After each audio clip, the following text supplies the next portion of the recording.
আমার বাসায় কাজ করে গেছে পিয়ন, সে এখন 400 কোটি টাকার মালিক। গত আওয়ামী লীগ সরকার যেন আলাদিনের চেরাগে রূপ নিয়েছিল। দলটির রাঘব বোয়াল থেকে শুরু করে চুনোপুটি নেতারাও সে চেরাগে ঘোষা দিয়ে গড়েছেন অঢেল সম্পদের পাহাড়।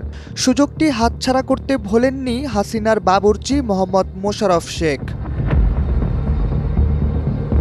1996 সালে শেখ হাসিনার রান্নাঘরে বাবুর্চির কাজ পান ফরিদপুরের এই বাসিন্দা। নিত্য নতুন খাবার রান্না করে ভোজনরসিক হাসিনার মন জয় করাই ছিলই তার কাজ। পরিচয়কে কাজে লাগিয়ে নিজ জেলায় ব্যাপক অনিয়ম করেছেন তিনি। তার নামে অবৈধভাবে সম্পদ দখলের অভিযোগ দিয়েছেন তারই আত্মীয় স্বজনরা।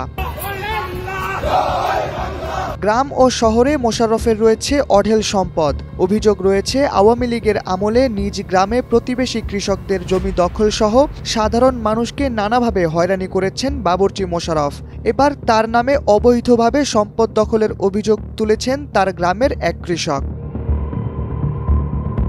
অন্যায়ভাবে জমি দখলের লিখিত অভিযোগে বলা হয় 5 আগস্ট শেখ হাসিনা দেশ ছেড়ে পালিয়ে যাওয়ার পর গা ঢাকা দেন বাবুর্চি মোশাররফ।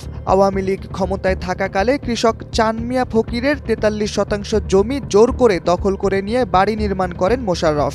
বিভিন্ন সময় ওই জমি ছেড়ে দিতে বললে হুমকি ধামকি ও মারধর করে চান মিয়া ও তার পরিবারকে এলাকা ছাড়া করেন।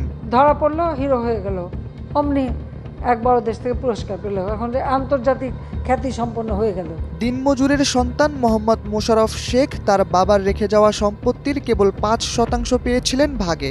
30 বছর আগে এক হোটেলে বাবুর্চি হিসেবে কাজ শুরু করেন তিনি। এর 2 বছর পর শেখ হাসিনার বাবুর্চির কাজে তিনি নিয়োজিত হন। অভিযোগ রয়েছে আওয়ামী লীগ সরকারের আমলে কৃষকদের জমি দখল সহ সাধারণ মানুষকে নানাভাবে হয়রানি করেছেন তিনি।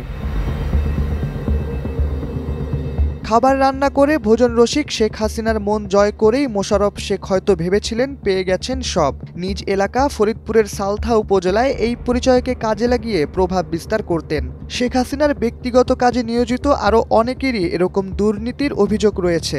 শেখ হাসিনা একবার নিজের মুখেই বলেছিলেন, আমার বাসায় কাজ করছে পিয়ন, সে এখন 400 কোটি টাকার মালিক। শাহরিয়ার আহমেদ, সময়ের আলো।